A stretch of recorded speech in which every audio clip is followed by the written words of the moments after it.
नमस्कार मेरे प्रिय छात्रों, आज मैं हिंदी कक्षा में आपका स्वागत करती हूँ। पिछली कक्षा में हमने व्याकरण के दो विषय भाषा, लिपि तथा वर्णमाला के बारे में पढ़ा था। आज हम व्याकरण का निबंध लेखन के बारे में पढ़ने जा रहे हैं। मैं आपको ये समझाने जा रही हूँ कि निबंध, एक अच्छा निबंध कैसे लिखा जाता है।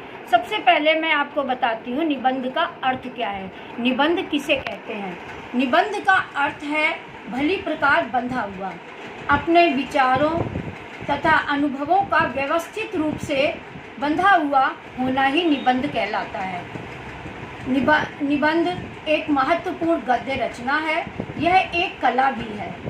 इसका अभ्यास भाषा पर अधिकार होने के साथ साथ ज्ञान में भी वृद्धि होती है। अब हम सीखते हैं कि निबंध लेखन के किस प्रकार हमें निबंध लिखना चाहिए और इसके अच्छे निबंध लिखने की क्या महत्वपूर्ण बातें हैं। सबसे पहले हमें किसी एक उद्देश्य अथवा विषय को लेकर हमारा जो निबंध लिखने का ढंग है, वो सबसे पहले हमें एक उद्देश्य लेना चाहिए कि हम किस विषय पर निबंध लिख रहे हैं। इसके बारे में हमें अच्छी तरह से सोच समझ लेना चाहिए। फिर उसके बाद हमारी भाषा सरल और सुगठित होनी चाहिए। ये क्रमबद्ध, सुगठित का मतलब है कि एकदम बंधी हुई, एकदम अच्छी तरह से व्याकरण, उसका संज्ञा, सर्वनाम सभी को अच्छी तरह से समझकर लिखनी चाहिए और सरल भी होनी चाहिए। विचार हमारे क्रमबद्ध तथा आपस में जुड़े होने चाहिए। एकदम ये उल्टी मतलब विचार क्रमबद्ध होने चाहिए, मतलब हमें उसके क्रम से उसका निरूपण करना चाहिए। दूसरा है व्यर्थ में उसे विस्तृत रूप नहीं देना चाहिए। निबंध लिखने के लिए आपको मान लिया दे दिया गया और आप उसमें बेफजूल की बातें लिखते चले जा रहे हैं उसको विस्तार देने के लिए, तो ये चीज़ भी गलत है।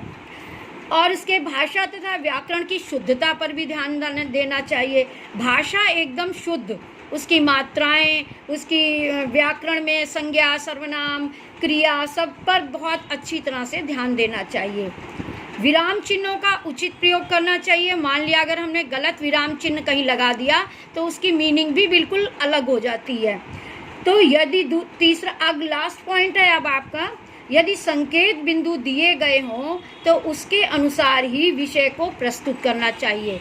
मान लिया आपको संकेत बिंदु दिए गए हैं तो आपको उसके प्रत्येक बिंदु को विस्तार से लिखना चाहिए, जिससे आपका एक अच्छा सा निबंध तैयार हो जाएगा।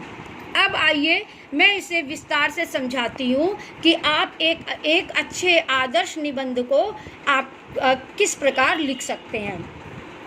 माना कि हमने किसी त्यौहार के बारे में निबंध लिखना है, तो आप उसे किस प्रकार लिखेंगे। आपके माइंड में आएगा, ओह हम इसको कैसे लिखें, इसका कैसे निरूपण करें, इसकी कैसे हम इसका विश्लेषण करें। तो ये इसलिए आपके माइंड में ये क्वेश्चन आ जाएंगे, तो आप सबसे पहले उसे समझ जाएंगे कि हमने इसे कैसे लिखना है। तो सबसे पहले आपके त्योहारों का परिचय देंगे इस प्रस्तावना में आप सबसे पहले थोड़ा सा हर त्यौहार के, मतलब हमारे भारत देश में बहुत से त्यौहार मनाए जाते हैं, उनमें से ये त्यौहार मुख्य है, ऐसे करके आपको प्रस्तावना स्टार्ट करनी है। दूसरा क्वेश्चन आपके माइंड में ये होना चाहिए कि ये त्यौहार कब मनाया जाता है। तो कब का मतलब फिर हम बताएंगे कब मनाया जाता है। आपको पता है हर त्यौहार की कोई ना कोई तो डेट और महीने का होता है, तो आप उसे बताएंगे कि ये त्यौहार कैसे मनाया जाता है। दूसरा है कहाँ मनाया जाता है, कि जैसे मान लो ये उत्तर प्रदेश में, यूपी में, दिल्ली में, केरल में, महाराष्ट्र में, तो सबके त्यौहार अलग अलग होते हैं। तो उन त्यौहारों के बारे में आप बताओगे कि कहाँ मनाया जाता है। दूसरा है क्यों। अब आपको पता है हर त्यौहार का कोई ना कोई रीज़न भी होता है, कि हमारे देश में बहुत से त्यौहार मनाए जाते हैं, लेकिन हर त्यौहार का कोई ना कोई रीज़न है मनाने का।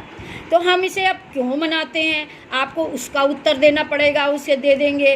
अब आप आगे आते हैं, आप कैसे उसे मनाने का ढंग, किस प्रकार आप मनाते हैं। मान लो हम दिवाली मनाते हैं, होली मनाते हैं, तो हम किस प्रकार मनाते हैं उसका सारा विवरण दे दिया जाता है। उपसंहार में आखिर में इसका उपसंहार करेंगे। इस प्रकार उपर्युक्त कब, कहाँ, क्यों, कैसे आदि प्रश्नों के उत्तर विस्तार से देते चलेंगे तो आपका एक आदर्श निबंध तैयार हो जाएगा, और वो भी एक सरल भाषा में और स्पष्ट भाषा में आपका निबंध तैयार हो जाएगा।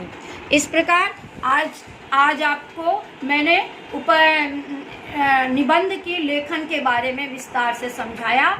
आशा करती हूँ कि आपको समझ में आ गया होगा, और अभ्यास कार्य में दिया गया है आपको यही कि मान लो मैंने त्यौहार के बारे में आपको विस्तार से समझाया है, तो आप भी किसी एक त्यौहार का वर्णन करेंगे और उसे अच्छी तरह से लिख सकेंगे उसे।